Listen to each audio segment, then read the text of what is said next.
Good morning बच्चों, आप सभी का स्वागत है हमारे इस प्यारे से चैनल एजुकेशन गैलेक्सी पॉइंट पर। ठीक है, तो आज जो है आपके जीवन में एक और क्वेश्चन आ चुका है ग्रेविटेशनल का। बड़ा इंटरेस्टिंग है, बड़ा अच्छा लगता है डेरिवेशन करने में। चलो, तो इस डेरिवेशन को मैं प्यार से और बढ़िया से चीजों को मैं समझाने का कोशिश करता हूं। ठीक है, तो क्या कर रहा है, थोड़ा क्वेश्चन पढ़ लेते हैं। Find the expression of acceleration due to gravity at H height.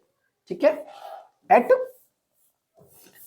Eight H height from the earth surface. ठीक है, ये लिखा हुआ है, find the expression of acceleration due to gravity at H height from the earth surface. तो मेरे पास ये earth surface है, तो ये हमारा अर्थ है और इस अर्थ सरफेस से एच हाइट ऊपर जाना है। ठीक है, तो मैं इसको थोड़ा छोटा ले लूं तो मजा ही आ जाएगा। तो मैं इसको थोड़ा सा अर्थ को छोटा ले लेता हूं। ठीक है, अब ये रहा अर्थ का सरफेस है। बोले हाँ सर, ये अर्थ का सरफेस है। आपने पिछला वीडियो में भी समझाया था कि अर्थ का जो मास होता है, बोले हाँ, उसको एम ही लेते हैं और अर्थ का रेडियस जो लेते हैं हम लोग आर ही लेते हैं। ठीक है, अर्थ का रेडियस क्या लेते हैं, बोलो आर। और अर्थ के सरफेस पर जो एक्सेलरेशन ड्यू टू ग्रेविटी होता है उसको होता है जी बोलते हैं। बोले हाँ सर, और जी का फॉर्मूला भी याद करा के रखे हैं, capital G M E by R E का स्क्वायर। बोले ठीक है, तो इसका वैल्यू भी हम लोग कैलकुलेट कर चुके हैं, 9.85 मीटर पर सेकेंड स्क्वायर। बोले ठीक है, ठीक है, इतनी बातें हम लोग समझ चुके हैं। ठीक है ना, अब आगे देखो, अब आगे मजेदार बात बता। तो बोला कि इस अर्थ सरफेस से एच हाइट एबव, मतलब इस सरफेस से एच हाइट एबव जाना है। तो यहां से हम एच हाइट एबव चले गए यहां पर, और यहां पर हमको क्या करना है, एच हाइट एबव जो है एक्सेलरेशन ड्यू टू ग्रेविटी का वैल्यू कैलकुलेट करना है। तो जाहिर सी बात है, जब हम अर्थ के सरफेस से धीरे धीरे ऊपर जाएंगे, धीरे धीरे ऊपर जाएंगे, तो एक्सेलरेशन ड्यू टू ग्रेविटी का वैल्यू घटता है, डिक्रीज होता है। तो जाहिर सी बात है, अगर अर्थ के सरफेस पर acceleration due to gravity G है तो एच हाइट पर कुछ ना कुछ कम आएगा। बोले हाँ सर, तो इसका वैल्यू बदल के आएगा, इसलिए इसका नाम रख देंगे जी डेस। और अर्थ के सरफेस से एच हाइट पर एक्सेलरेशन ड्यू टू ग्रेविटी का वैल्यू जो निकल के आता है, वो निकल के आता है जी डेस बराबर जी 1 माइनस 2h बाई आर। याद रख लोगे, बड़ा मजा आएगा। ठीक है, तो अर्थ के सरफेस से H height above acceleration due to gravity का वैल्यू कितना निकल के आता बाबू, जी डेस बराबर जी 1 माइनस 2h बाई आर। बोले ठीक है सर, समझ गए।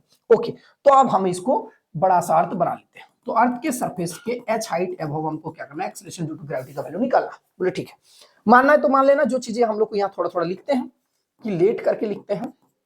एम ई क्या है, तो mass of earth, mass of earth है। बोले ठीक है, आर ई क्या है, तो आर ई बोलेंगे रेडियस ऑफ अर्थ है, रेडियस ऑफ अर्थ। बोले ठीक है, आगे बढ़ जाओ। और कुछ लिखते हैं क्या, नहीं। अच्छा, जी डैश क्या होता है वो पता है आप लोगों को, तो जी डैश है acceleration due to gravity at H height. तो यह है एक्सेलरेशन, पूरा लिखेंगे नहीं तो यहां शॉर्ट में लिख देंगे acceleration due to gravity at H height, acceleration due to gravity at H height. समझ में आ गया? बोले हाँ सर, सारी बातें यहां तक क्लियर कट समझ में आ गया। ठीक है, एक बार और मैं रिवाइज करा देता हूं। ये हमारा अर्थ सरफेस है, दिस इज द अर्थ, और ये अर्थ का मास है, यानी मतलब मास ऑफ अर्थ। तो हमको अर्थ सरफेस से एच हाइट एबव जाना है। कितना हाइट एबव जाना है बाबू, एच हाइट एबव जाना है। और एच हाइट एबव क्या करना है, एक्सेलरेशन ड्यू टू ग्रेविटी का वैल्यू निकालना है, यानी कि जी डेस का वैल्यू निकालना है। जी डेस का वैल्यू कितना आएगा, g dash equal to g 1 minus 2h by R E निकल के आएगा। बोले ठीक है, तो सबसे पहले हम क्या करेंगे, अर्थ के सरफेस पर ग्रेविटी निकालेंगे। कहां पर निकालेंगे, अर्थ के सरफेस पर हम लोग ग्रेविटी निकालेंगे। तो अर्थ के सरफेस पर ग्रेविटी इतना होता है। बोले ठीक है, तो सबसे पहले ये लिखना है, acceleration due to gravity, acceleration due to gravity at earth surface, earth surface. तो हम लोग अर्थ सरफेस पर एक्सेलरेशन ड्यू टू ग्रेविटी का वैल्यू निकालिए। तो अर्थ के सरफेस पर एक्सेलरेशन ड्यू टू ग्रेविटी का वैल्यू आता है जी बराबर capital G M E by R E का स्क्वायर। बोले ठीक है सर, अब यहां से क्या कर रहे हैं ना, जी एम ई का वैल्यू निकाल रहे हैं, जी एम ई का। तो इसको इससे क्रॉस मल्टीप्लाई कर देंगे, तो मेरे पास जो वैल्यू निकल के आएगा वो आएगा जी एम ई बराबर जी और आर ई का स्क्वायर। इसको हम इक्वेशन 1 मान के रख लेंगे। बात समझ में आ गया? अब हम निकालेंगे अर्थ के सरफेस से H height above acceleration due to gravity का वैल्यू, जो कि जी डेस है। ठीक है, तो जिस तरह अर्थ के सरफेस का फॉर्मूला क्या होता है, अर्थ के सरफेस पर एक्सेलरेशन ड्यू टू ग्रेविटी का फॉर्मूला क्या होता है जी बराबर क्या होता है, capital G M E by R E का स्क्वायर। तो इसी फॉर्मूला से हम अर्थ के एच हाइट पर भी एक्सेलरेशन ड्यू टू ग्रेविटी का वैल्यू निकालेंगे। तो सिमिलरली अगर हम एच हाइट एबव पर जाएंगे यहां पर, तो एच हाइट अबव पर एक्सेलरेशन ड्यू टू ग्रेविटी का वैल्यू कैसे आएगा? तो आएगा, बोले सर जिस तरह यहाँ जी लिखे हैं उस तरह यहाँ लिखाएगा जी डैश। बोले ठीक है। उसके बाद यहाँ कैपिटल जी लिखाएगा। बोले ठीक है। फिर दिखाएगा मास ऑफ अर्थ। बोले ठीक है। और यहाँ से यहाँ तक का रेडियस निकाल लीजिए सर। तो यहाँ से यहाँ तक आर ई है और यहाँ से एच, मतलब टोटल जो हो जाएगा वो होगा आर ई प्लस एच। बोले ठीक है। तो यहाँ लिखाएगा आर ई प्लस एच का होल स्क्वायर। ये H height above acceleration due to gravity का वैल्यू निकल गया। बोले ठीक है। तो अगला हम लोग यहां से निकालेंगे। ठीक है। तो हम यहां लिख रहे हैं acceleration due to gravity, acceleration due to gravity at H height from, लिखना है तो लिख लेना, अर्थ सरफेस। ठीक है। अर्थ सरफेस, एकदम बातें समझ में आ रही? बोले हाँ। तो अर्थ सरफेस से H height above acceleration due to gravity का वैल्यू कितना आया? जी डैश बराबर जी, बोले ठीक है, M E by R E plus H का होल स्क्वायर। ठीक। अब इसको थोड़ा सजा के लिख लेते हैं। तो जी डैश बराबर होगा जी एम ई को एक साथ लिख लेंगे। ठीक है। और नीचे में आ जाएगा क्या? आर ई प्लस एच का होल स्क्वायर। अब इस जी एम ई का जो वैल्यू है बाबू, उस जी एम ई का वैल्यू अभी हम लोग निकालें तो फ्रॉम फर्स्ट का यूज करेंगे और जी एम ई का वैल्यू ले लेंगे। तो जी एम ई का वैल्यू कितना आया था? जी और आर ई का होल स्क्वायर। बोले ठीक है सर। तो इस जी एम ई की जगह ये वैल्यू लिख लोगे। तो यहां लिखोगे जी डैश बराबर इस जी आर ई का वैल्यू यहां पुट करेंगे। तो जी आर ई के स्क्वायर बाय नीचे में क्या हो जाएगा?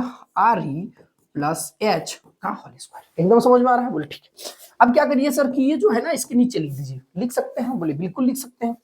तो अगला स्टेप में लिखाएगा जी डैश बराबर, यहां लिखाएगा जी बाय, ये नीचे आ जाएगा। नीचे आ जाएगा तो क्या होगा? आर ई प्लस एच का होल स्क्वायर, और ये नीचे आ जाएगा तो नीचे आ जाएगा तो होगा आर ई के स्क्वायर।